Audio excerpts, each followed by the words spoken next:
I'm going to come out and say this is going to be the most important episode you ever listen to. Now, I have a lot of different episodes that I've recorded, so I'm not saying that lightly. And the reason for it is because it applies to all of you. When all of you determine that there's going to be one day you want to stop working, and look, I recognize a lot of you don't want to actually stop and do nothing. You just want to do something more fulfilling.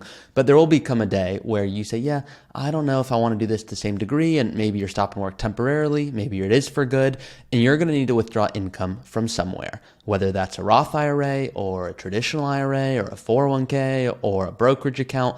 I'm going to give you an example today so you can understand what is the best account to pull from based on the different scenarios going on.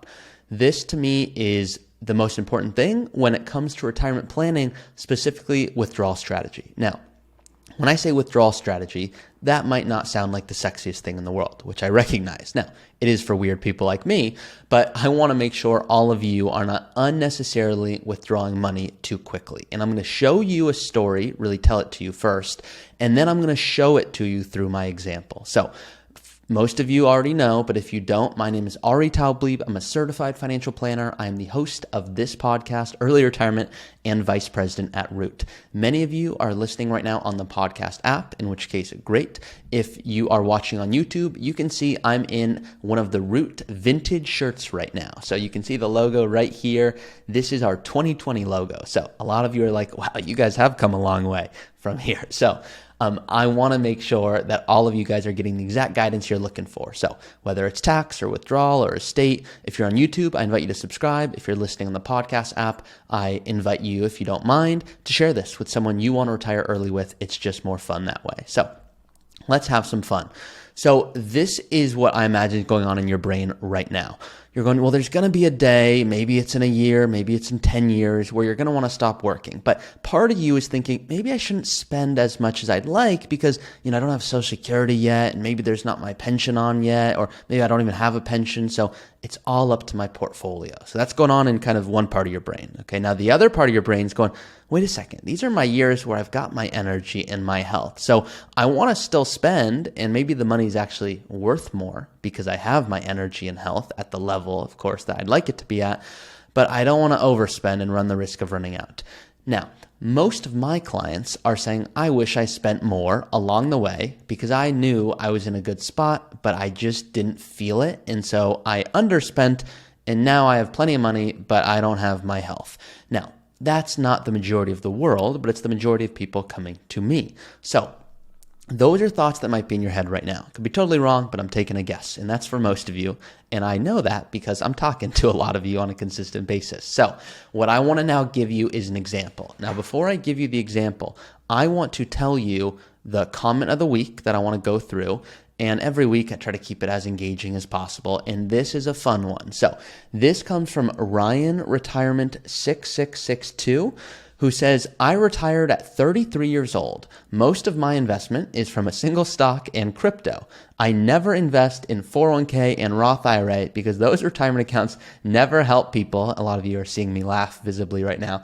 But if you can't tell I'm laughing, I never invest in 401k and Roth because those retirement accounts never help people retired at 35 years old or 50 years old. Now, this I'm laughing at because if I knew that we could pick a single stock and it would let you retire at 33, I'd be like, sign me up. Guys, what are we doing here? But I don't. And no one really does. And this person, Ryan Retirement 6662, good for you. It sounds like maybe he even got out of that position. But I'm even bringing up this comment and highlighting it because no one has a crystal ball. Now, I teach my clients to say a phrase when their neighbor or coworker says, you know what, you should think about this long-term care policy, or, there's this tax stuff that you should really be doing if you're going to retire early. And, my nephew, I know they're only 4, but they said it's a really good strategy. Of course not. But my point here, your job is to say, that sounds interesting, but it does not apply to me, or it might not apply to me, but I'll look into it. And it helps my clients because they're often pitched ideas from their friends and family. They're like, you should do this with your strategy or the dividend approach, and there's no right or wrong. It just might not apply to you. So for this particular person, I'm like, great. Sounds like you got an investment that did really well for you and you've got crypto. Good. If that put you in a position where you can retire comfortably and live the life you want to live, like, I'm happy for you. Now, I have a client that has $6 million worth of crypto, and I'm very impressed with them because they went, Ari, it was a total thing that, to be honest, a friend told me about early on. I got in on it. It's done really well for me, and I hate it. I go, what do you mean you hate it? They go, it just gives me so much anxiety every day having this thing that's this volatile, and can you just help me get out of it? I don't care what I have to pay in taxes. That's really rare because most people go, well, I've got this crypto and look how well it's done. I got to hold on to this. And then, yeah, it's going to fluctuate. And if you're comfortable with that level of volatility, great.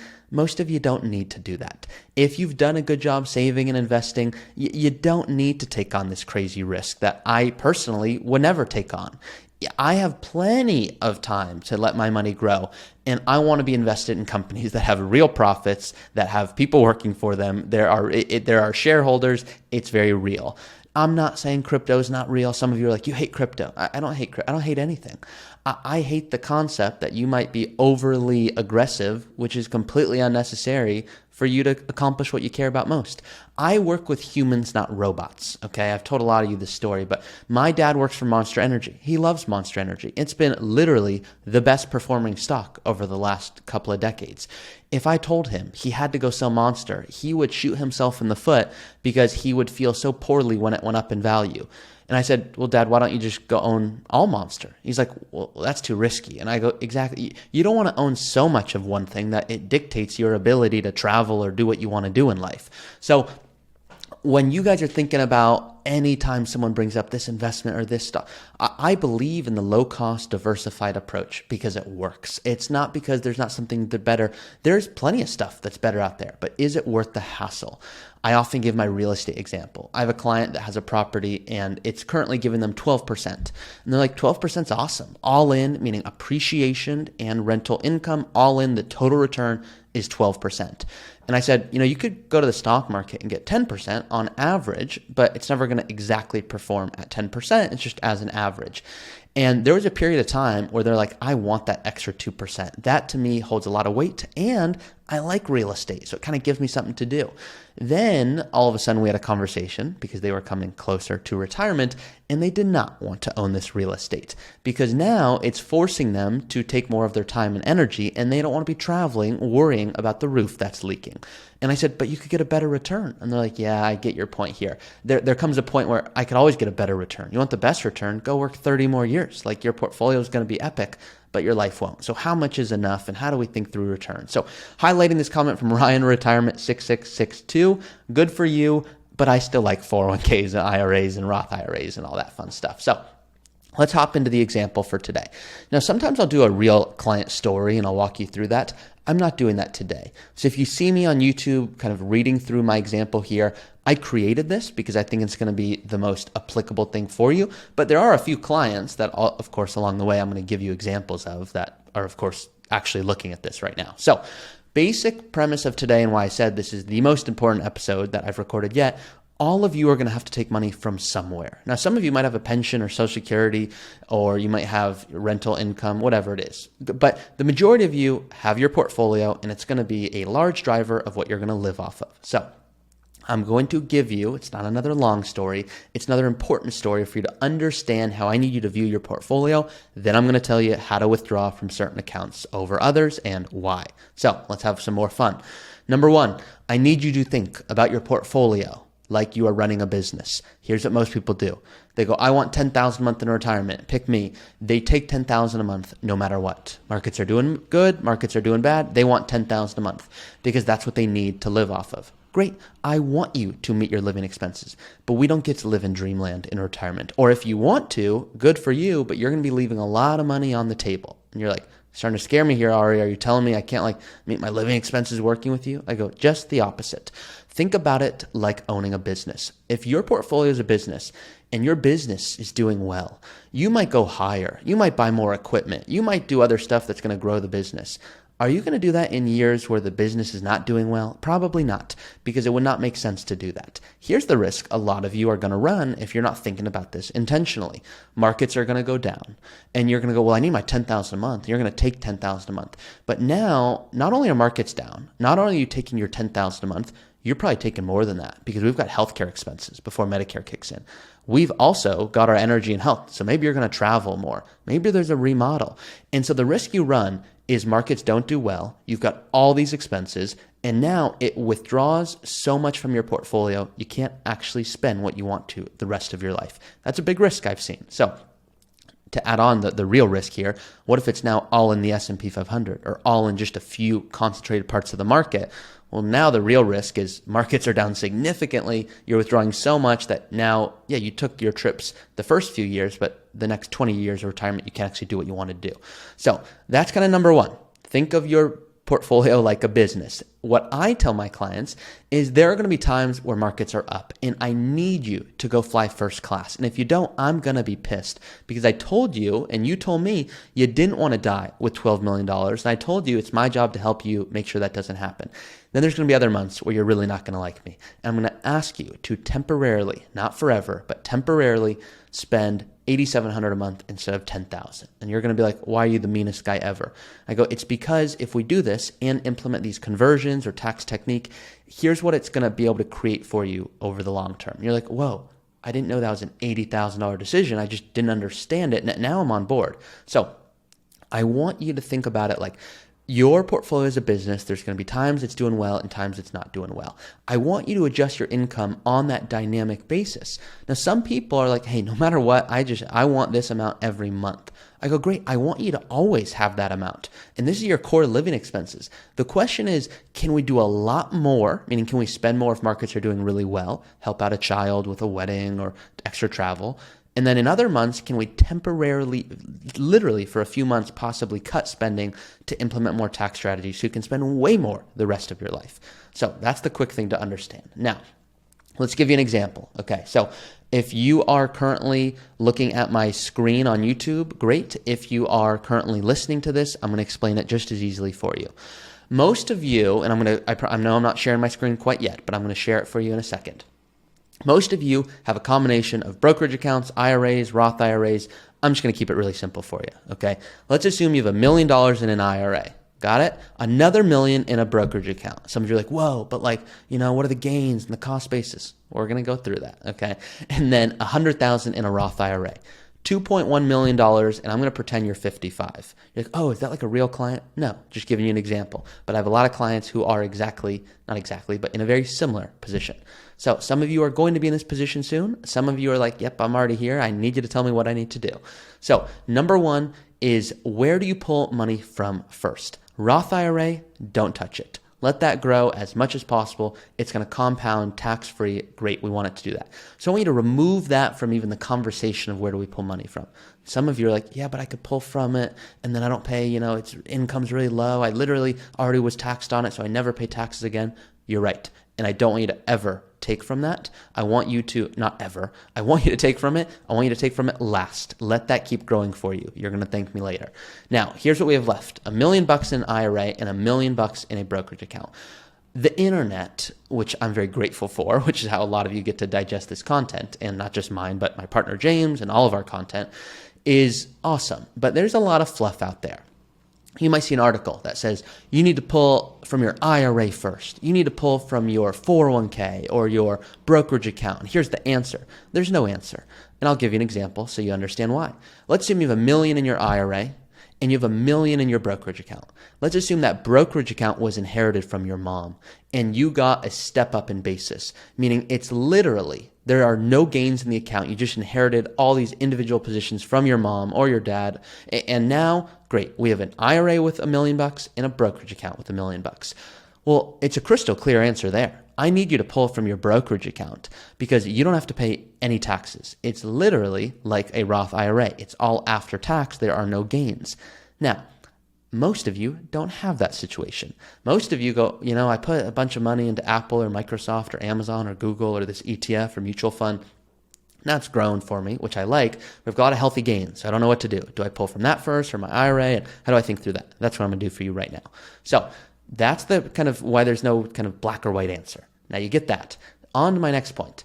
Now let's assume it's the opposite. You have $100,000 of a cost basis, meaning you purchased Apple for $100,000, or let's call it VTI, any mutual fund or ETF, and now it's worth $1 million in your brokerage account, or you have a $900,000 gain. Okay. So some of you are like, okay, what do I do now? I've got my IRA and my kind of brokerage account. Well, in this example, for you to understand it, I need you to be retired. So I'm forcing this person at 55 to stop working. Now, a lot of you are like, I don't want to stop. I want to do part-time income, or I don't have, Okay. So we're going to get into the nuance, promise. I like doing this if you can't tell already. So here are the big flags that I need you to be aware of before I tell you the answer and how to think through this. The big flag is, how long is your tax planning window? If you're retiring at 55 and we have a lot of time before you are actually going to start withdrawing and doing Roth conversions and all this fancy stuff I talk about. If you're like, listen, I'm 55 and I've got plenty of time. I don't know how long I'm going to live, but let's assume age 90 or 95. I've got a long tax planning window. I have from 55 until I decide I want to turn on Social Security, call it 62 or 70. And then those RMDs are going to turn on 75. So I've kind of got, really between, if you think about it, 7 to 20 years to have this long tax planning window to do whatever I want so I'm not killed by taxes in the future. Okay, so that's the reality. So imagine you're listening right now and you're 62. You might not have this long. So for you, it might actually make a whole lot more sense to pull from one account over another because you don't have this long tax planning window. Now, a lot of you are going, okay, yeah, now I'm starting to follow here. I get it. So let's have some more fun.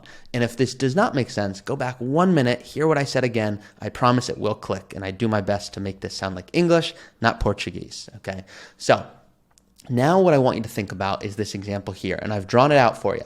So look on my screen. If you're on YouTube right now, you can see this. If you're listening on the podcast app, you can, of course, just hear this, which is, let's assume you have $1 million in an IRA today, and you get 7% growth.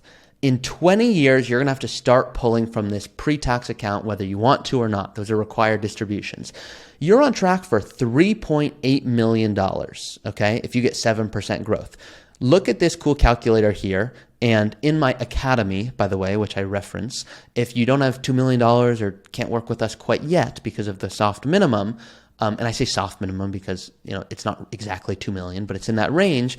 I have my academy. And in my academy, I mention resources like the one I'm showing you right now and how you can use it. So let's assume you got 6% growth. Well, now it's 3.2 million. What if you got 8% growth? Well, now it's 4.6 million. Let's assume you get 8% growth. You're going to be 75 with $4.6 million. You're going to be forced to take out a certain portion of that. So I'm going to do an example for you right now. Your money is going to keep growing. I'm literally doing it on my calculator as we speak. You're going to be forced to take out about $175,000 at that time. Now, $175,000 adjusted for inflation after taxes, okay? So it's like $175,000 you're going to have to take, plus Social Security, plus maybe a pension, plus maybe, rental income, maybe multiple Social Security benefits. So now all of a sudden you're going to have a huge tax burden. And a lot of you are like, yeah, that's exactly why I'm trying to understand where I should pull from to optimize this stuff. So this is what I just want you guys to know. You can play around with this tool and do this with your own money, and it's pretty cool. Now, that's if you have $1 million in an IRA. Some of you might have $1 million in a brokerage account. So I'm going to walk you through my example right now, and you're going to finally understand how this all works. So let's assume brokerage account, $1 million, and you have a cost basis of 700,000, okay? Cost basis 700. You purchased it for 700,000. Stick with me. This is the real important part. Now, 300,000 of that $1 million is all gains. Let's just assume you bought Apple for 700,000. Now it's worth $1 million. Okay. Now let's go along here. If you decide that you want to live on your brokerage account, let's call him John. John's 55, IRA with $1 million, another brokerage $1 million, 700,000 cost basis, 300 gains. John's 55 going, I just want to optimize. Tell me what I need to do. What's the financial answer? Remove all the emotion. What do I do? Here's what I would tell John. I would say, John, if your money keeps growing, you're going to be killed in taxes in the future. And so, John, you're probably wondering right now, I should put for my IRA because then it's going to reduce the amount of my future pre-tax balance because I'm withdrawing from it. And I'd say, John, you're correct. You're like, okay, cool. That's pretty easy. I go, but don't do it. You're like, I thought you said it was easy. I go, yeah, it's easy, but don't do it. I don't want you to pull from your IRA just to minimize your future tax burden. I would rather you implement strategic Roth conversions. I would rather you live on this brokerage account, and I'd rather you pay 0% taxes. I'm going to come to that in a second. And then in the future, I'd rather you look at your pre-tax balance and be really happy because it's really low because we moved a lot of it to Roth. You're like, why would you say any of this stuff? Well, here's why. Number one, if you're 55, you don't have Social Security yet. So Social Security is not turned on. Let's assume you don't have a pension. And once again, in this example, I forced this person to stop working. They're not allowed to work any longer, and neither is their partner or spouse. So here they are, and their income's really, really low. Some of you know this, some of you don't know this, but when you pull from a brokerage account, you can pay 0% in taxes up to the first $94,050 of taxable income. You're like, what on earth did you just say? Let's assume you bought Apple stock for $10,000 and it grew to $100,000 and you have no other income. You bought it for 10, it grew to 100. That's a $90,000 gain. You can go pay 0% taxes on that. Now, most of you are not going to have zero in income because there's interest and dividends. And so maybe if we add all that up, there's 60,000 that you can actually pay 0% taxes on. Anything above that, you pay at 15%. Most of you go, oh, I just kind of thought capital gains on my brokerage account, 15% taxes. No, that's not how that works. Now, once again, that assumes there's no dividends or interest or anything like that. Now, once again, there's also a standard deduction, and that standard deduction allows us of $29,200 to essentially add that on. So the standard deduction means that you can be really tactical here and literally generate north of $125,000 of tax-free income if you wanted to. So let's go back to my example with John. John purchased Apple for $700,000. It's now worth $1 million. John could spend from 55 to 60, essentially living off of this Apple stock position and pay 0% in taxes. Some of you are like, that's kind of like a Roth IRA then. Yeah, it can almost act like that. Where he put after-tax dollars in, it's growing, and you're paying 0% taxes on it. Let me give you an example. Let's assume John's income is $20,000. You're like, I thought you said he had to stop working. Yes, but he didn't listen to me and he decided he wanted to do something anyways. So he's working a job that's really low stress. He's bringing in $10,000 a year because he likes doing it. And now he's got dividends and interest for another $10,000. Okay, great. So $20,000 is coming in. Once again, $94,050. That's what we can essentially fill up without having to pay any amount in taxes on these gains. So $94,050 minus the $20,000. Okay, great. We've got $74,050 that we can sell in Apple stock, pay 0% in taxes, and let that money grow for you. Pretty awesome. Meaning, when I say let the money grow, let your IRA grow for you. So now you're living off of this Apple stock. Well, you do that after a few years and your brokerage account's depleted. And so we need to make sure we're being intentional, letting that brokerage account get us until 59 and a half so we can live off of this IRA, which you can start pulling from at that time. So we need it to get us that time frame, but we also want to execute Roth conversions. Well, when we move money from an IRA to a Roth, so you never pay taxes ever again on that, what I want you to know is you got to pay taxes today on that. And it's not fun, but it's important. Well, how are we going to pay taxes on that? We're going to use the brokerage account as well. So that brokerage account of $1 million, that I need you to last you through at a minimum 59 and a half. So that's when you can start pulling from your IRA. And I want you to also, once again, what I say at the beginning, you've got your energy and health. You probably want to spend more. I want you to. I'm not saying don't. Some of you, I think, have a misconception that I want you to just be so conservative and not enjoy your retirement. That's not the case. I want you to enjoy it. I just want you, which is why I say I'm the meanest advisor, to never run the risk of running out. So in this example, keeping income low paves the way for all these Roth conversions. What if it was the opposite? What if it turns out he bought Apple stock for $1,000 and it's worth $1 million? Well, $999,000 of gains there. That's significant. We're probably going to need to do a balance of brokerage and IRA, because if we're going to just live off of $200,000, for example, in a certain year, he's going to be paying a lot in taxes. Now, a lot is relative because we can do capital gains taxes, which is 15%. But if his income was low, he could pull from an IRA and pay 10% or 12%. So this is where that fine line comes in. Hopefully this episode is helpful for you to understand it. So for your situation, it comes down to size of capital gains and size of pre-tax balance. That's number one. Number two, projected future tax brackets are going to go up. So they're relatively low right now. We might want to take advantage of that. Number three, what is the duration of your tax planning window? So if John's 55, he's got 20 years until RMDs are going to kick in. Could we take advantage of tax gain harvesting and pay it 0%, maybe the first few years, literally tax-free, and then do Roth conversions? Might be helpful. And then from there, start to go, okay, how much would I love to spend? Social Security, rental income, pension, optimizing withdrawals. Yeah, it's deeper from there. But today, hopefully, was really helpful for you to understand IRAs, brokerage accounts, where should I pull from? That's it for today's episode. It was a longer one. It was in depth. It was more of the weeds. I hope this was helpful. If so, please like this video and let me know, is this the type of content that resonates with you? I try to keep it as engaging as possible. If you want a holistic strategy to optimize your early retirement, that's what we do. If you want the Academy to have access to the software and the other tools with me as your guide walking you through it, you can, of course, get that in the description of today's episode. That's all I got for you today. Love you guys.